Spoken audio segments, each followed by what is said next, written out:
My name is Hyepock. I'm the longest running Democrat candidate for governor. I started the first week of September. I decided this about 3.5 years ago now. Time flies when you're having fun, I guess. Had a 4-year small business, janitorial cleaning service. I've been in casino management for 14 years, corporate level to mid-level management. I have a 4-year degree in journalism. I want to write about politics, but I figured I'd try to fix it first, make it easier later, you know. I got involved simply because I feel we deserve better than what we've had over the years. We don't have to get back to the statistics, but we're top of every bad category, bottom of every good category. And that didn't happen overnight. That's years of bad management. No knock against Sandoval, it was even before him, but I also see him being absent to a lot of the issues here in the state. I look at education, we don't fund it right, and we don't focus on the right important parts of it. If I can talk about that in a minute, but I look at our economy, we're not bringing jobs here. We've lost 6.5% in family income in the last 5 years, and we're not creating jobs. We're not being a marketable government for businesses to want to relocate here. You look at Utah, they got Boeing expanded there, Adobe Software, eBay went there, Goldman Sachs over the last 4 years, and we got a Harley Davidson down the street. You know, we got to be more marketable, and we can't do that if our education's last, and if we don't have a marketable government. We're D- in integrity state, we're D in spending transparency, we're not fiscally responsible, we barely balance the budget, and we don't manage tax dollars fairly. That alone, why multi-billion businesses going to want to relocate here when they see inconsistencies? You know, they go to Texas, they go to Wyoming, they go to Utah and Delaware, and we're always the last ones to go. Tesla's thinking about coming here. I'm not confident that they'll be here because we've seen this story before take place and we don't get them. We need to be more diverse and bring in businesses here, more revenue here. I think state lottery is definitely past due. We haven't because we're number 2 in this nation in lobbyist spending.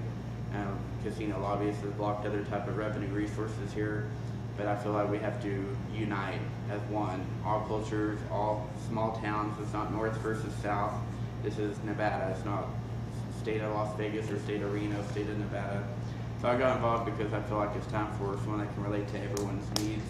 Been here 14.5 years from Texas, and I think I've seen it enough. Yelling at the TV doesn't fix anything, so I decided it's time for a normal person up there. We've had the experience, we've had the attorneys up there as governors, and statistically speaking, it's a broken formula. So I got involved because I think it's time to put politics aside and do exactly what we get elected to do. You both had mentioned job creation, and you, Chris, I think actually both Harley and Chris had referenced our less than stellar educational track record. Whether we're 49th or 50th, and we can quibble over that, it kind of doesn't make much of a difference. What ideas do you have, Chris, to improve upon our education system as a whole, since a lot of companies do cite as to one of the factors why they, not necessarily why they don't choose Nevada, why they choose other states, is having sufficient educational opportunities for the children of their tens of thousands of employees? Well, for one, 70% of our kids don't go to preschool. Kindergarten's not mandatory out here. There's only a handful of all-day kindergarten that's available. They don't start evaluating the children until 3rd grade. 4th grade, 75% of our kids are not reading proficiently.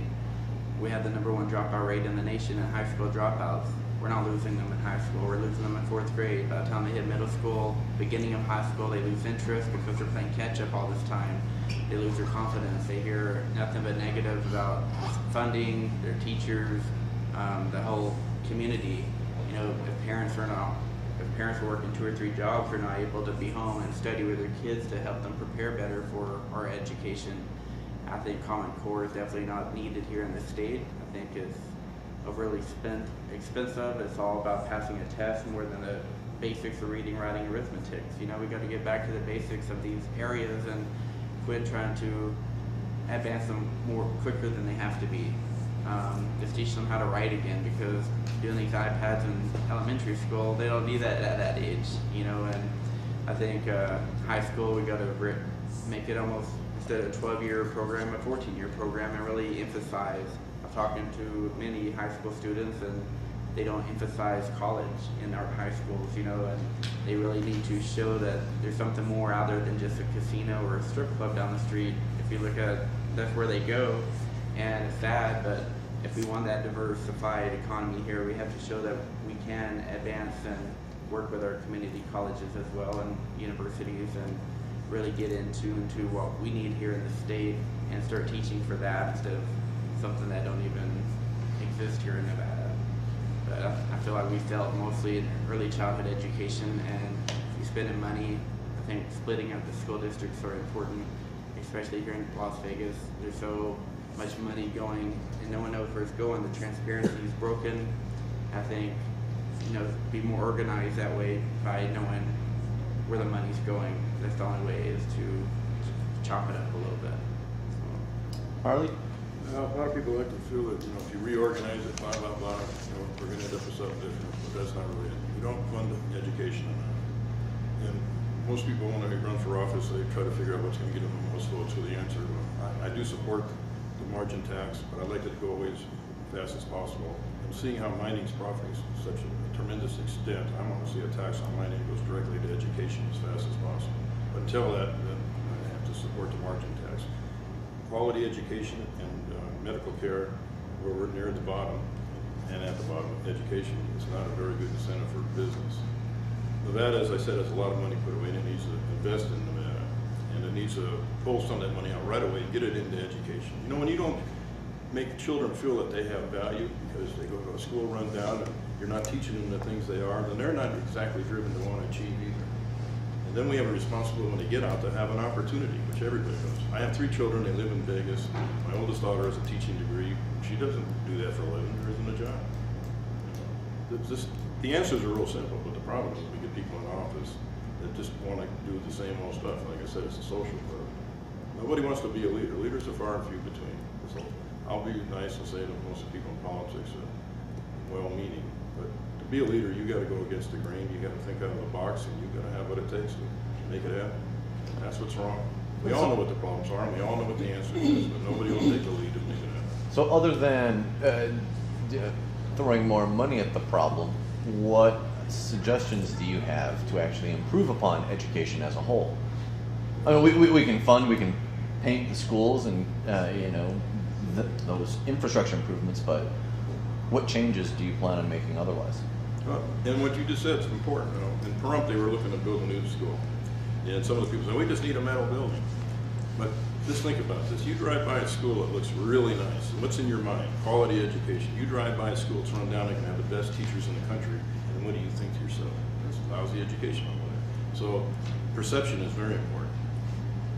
I'm not an expert in education. As a leader, then my job is to get the right minds together and find out what needs to be done. Without a doubt, certainly some things could be reorganized, but for the most part, it's simply a lack of funding. When I went to school in Los Angeles, I was born and raised in Los Angeles.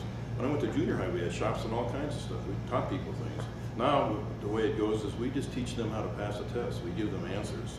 They don't even know what they mean. That's why I'm against Common Core, because then we're only going to focus on mathematics and education, and we're going to abandon even more stuff. So, the system's really broken, but funding really is a problem. And I don't have the answers to everything, but I'm smart enough to know if somebody does, and I'll get those people together. That's what it takes. So we do it right. I have a tendency to take over these questions, and I know Kevin had questions last time, and I chastised you for over running us over time. So if you want to jump in now, I'm going to encourage you to do so. The question from last time is, as a governor, will you support or advocate our immigration policies to be easier? Because as a governor, I believe it's like the parents of a household. So if you're raising hell and saying, we're going to make it easier that these people come in, without all this red tape, as long as you have a desire, will you support that as a governor? Or lieutenant governor, as the case may be. Of course. And it's some of us. It's all in office thing. A bully pulpit type situation. Obviously, we can't control federal legislation on immigration, but we'll start with Harley on that. Well, none of my grandparents were born in this country. We first, when you put rules in place, you got to follow them. Secondly, it's not a black and white issue. One of my friends, she's Filipino, she owns a restaurant, and she has some Mexican guys working for her. And this one guy in particular really stands out to me. he speaks English just as well as anybody else. He must have come here when he was 2 months old or something. And here's a perfect example of why it's not black and white. His younger brother's legally in the country, the mother's legally in the country, and he's not. Well, you can't send him back. He'd have a hard time as I would. So we need to fix it. We need to use our hearts when we make the solutions, and we need to do it right. And then we just need to stand by it, because when we capitulate the same problem, right? We put rules in place, we don't do anything, and we sit with this whole big old problem again. But we've got to straighten it out. But all we can do in Nevada, because it's a federal issue, is try to help people. It's just like this person I speak of. He doesn't have a driver's license, and people wonder about whether we should issue driver's license, and people aren't legally hearing that. But like in his situation, that would just help him get his feet anchored, and I think it's important.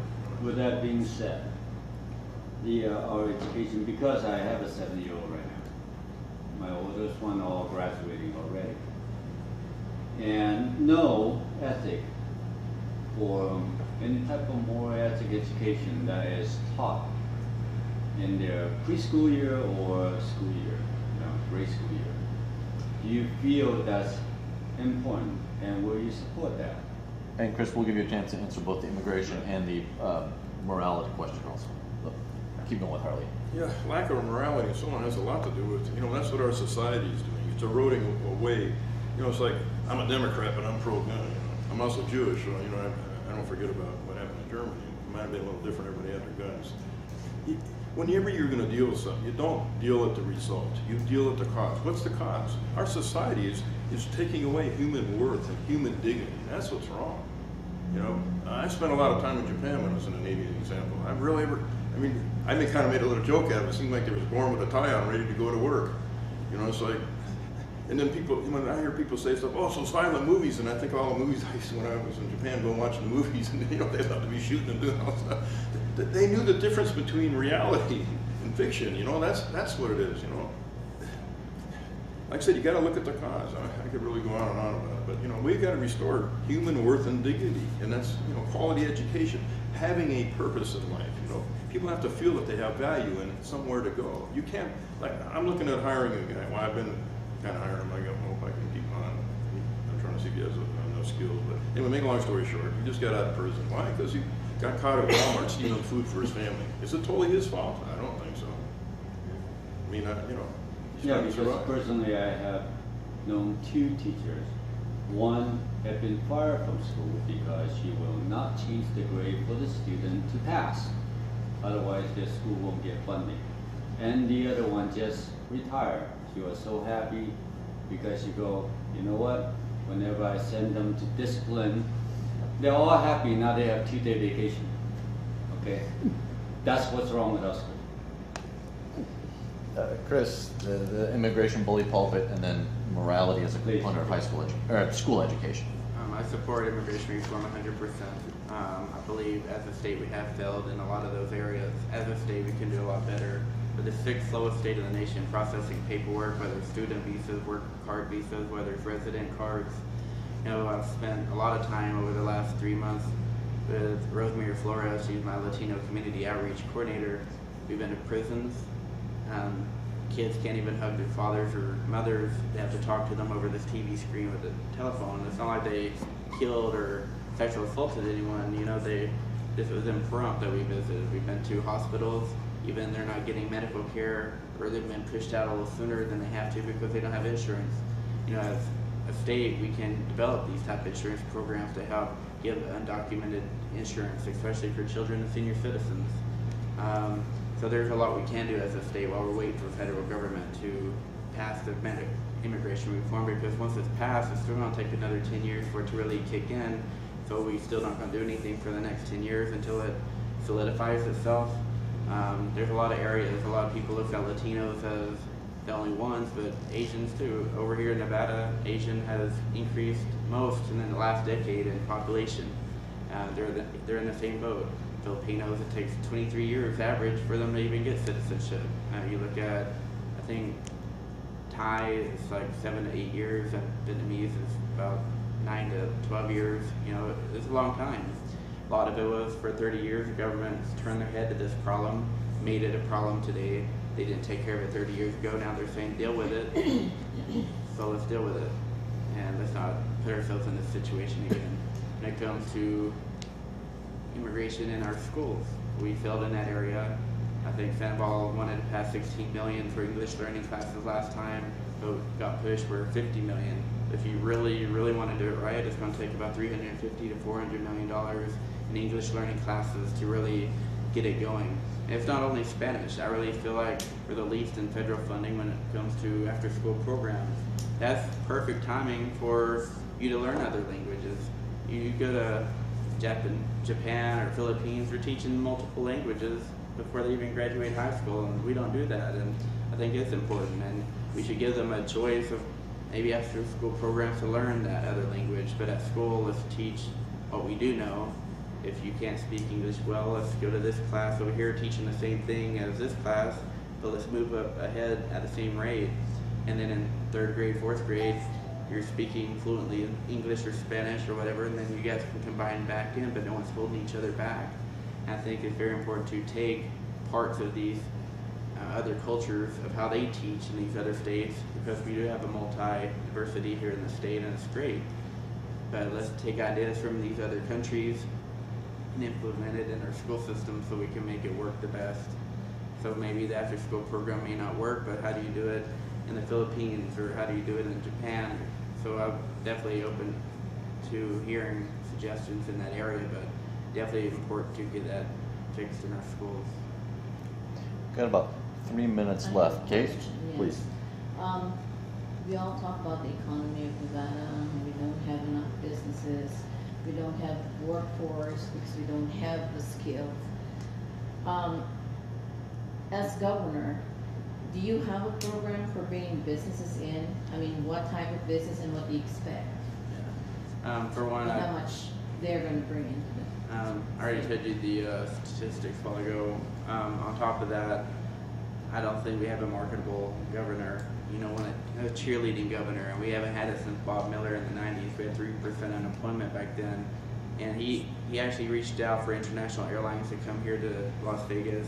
He helped build the Strip, Steve Wynn and all them, and that's what you need, is one that can look upon the future. So I think when you go to these big businesses like Tesla, the governor goes, the lieutenant governor goes, and business I owners have to go. look up for Tesla, by the way. I'm just kidding. I do plan on reaching out to them pretty soon. And you take business owners with you, and you say, let them tell the Nevada story of why they've been here for 20 years, why they continue being here for another 20 years. As a business owner, you don't want to hear statistics and charts. You want to hear it from the word of the mouths of the people that's been here and done that. So I do that.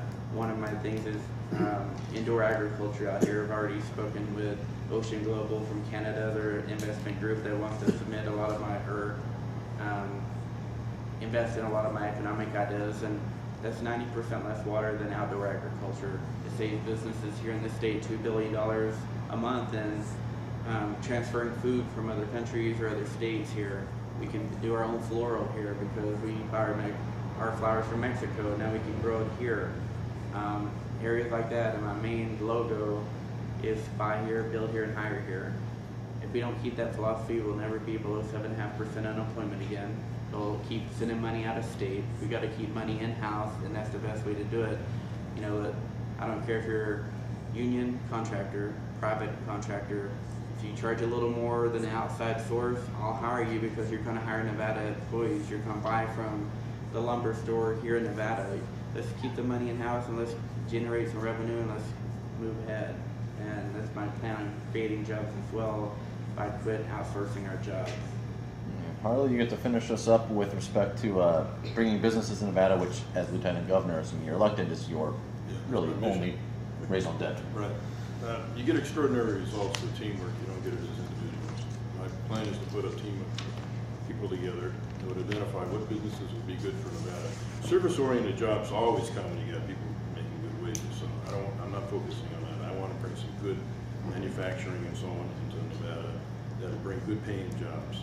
And I want to put a team together to identify what businesses might find Nevada attractive, and then when we go visit those businesses and find out from them, right from the horse's mouth, what they would like to be offered to come to Nevada. Then it's our job now to lobby the legislature to get those laws passed. And like I said, pretty good at building consensus, and I'm not afraid to say things publicly.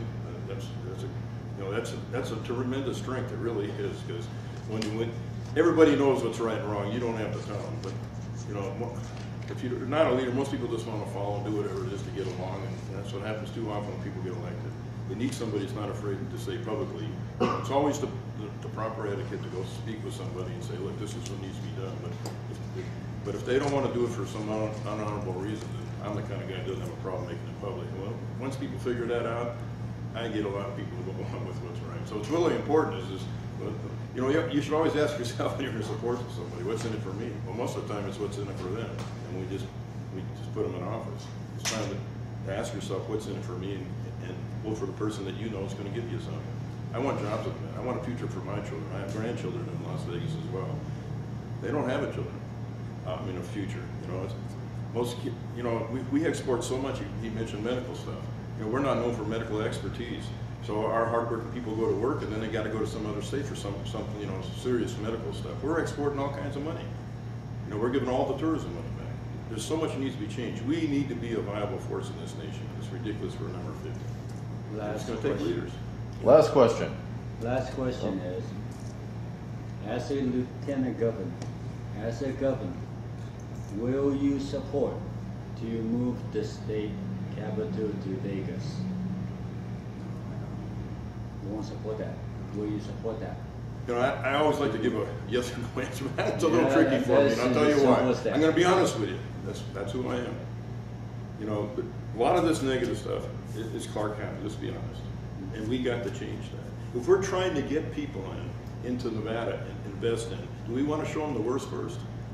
I lived in northern Nevada and I lived in southern Nevada. I prefer southern Nevada. But there's no two ways about it. The cultural image, the old Capitol building and all that, you got to have a facade. You know what I'm saying? I got to play. You have to look. You always, if you want to win in life, you got to play that game. If you don't want to play the game, you're going to lose. So I want them to see the good side first. I want them to feel good when they get here. Later on, maybe, there's some things to be done. I got some pet peeves. I get involved with tourism and so on. And it's a meeting here and a meeting up there. Wait a minute, 2/3 of the people that live here should be 2 meetings here and 1 up there. So you can't just slam dunk something. Look, take a little bit. Maybe just like our county commissioners. I've lived in other places and I'm real impressed with them. By law, they have to meet in Tonopah. Pahrump has 83% of the population, but the second meeting is usually in Pahrump most of the time. But they also go around here and there. So why can't the state, on occasion, come down here and have a legislative meeting or something? See, that's how you slowly get your foot in the door and do things. Chris, you had said just no. I say no because you gotta remember about life, memories, traditions. I do, but like he said, but I would like to legislature meet up more yearly instead of every 2 years. It's hard to tell what's happening 18, 19 months from now. That's easy to know what's happening a year from now.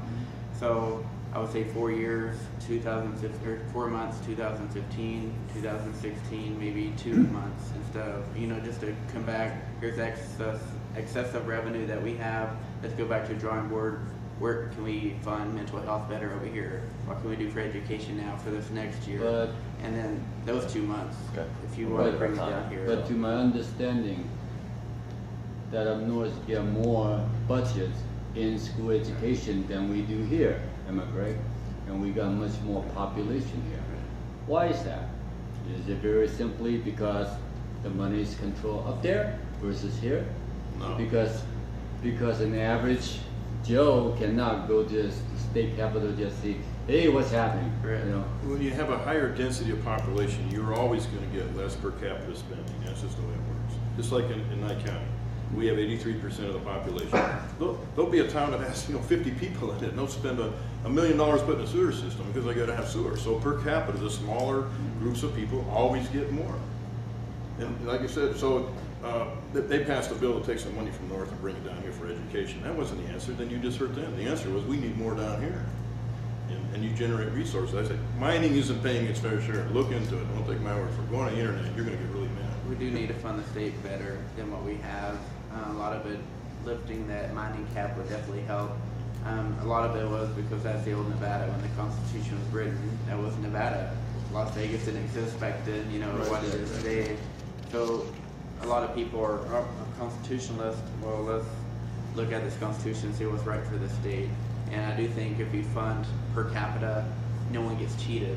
You know, per category, if it's education, per capita. So we will get more, but it's not that we're cheating them, it's just we're paying it per child instead of up there where there's 30 kids versus 50 kids here, for say. I think if you do it per capita, we'll get more funding, but it's per child instead of what it is right now. I think that's the fair way, and you'll also have a little bit of revenue and some surplus left over where if you got the struggling school areas, you can fund a little more in those areas. But it's not about we're better than you, you know, Bryce, for the Civil War is over, there shouldn't be a North and South battle anymore here in the state. Like California? Yeah. But I do think we have to take care of each other. Scratch my back, I'll scratch yours. Thank you very much. Yeah, appreciate it. Did you have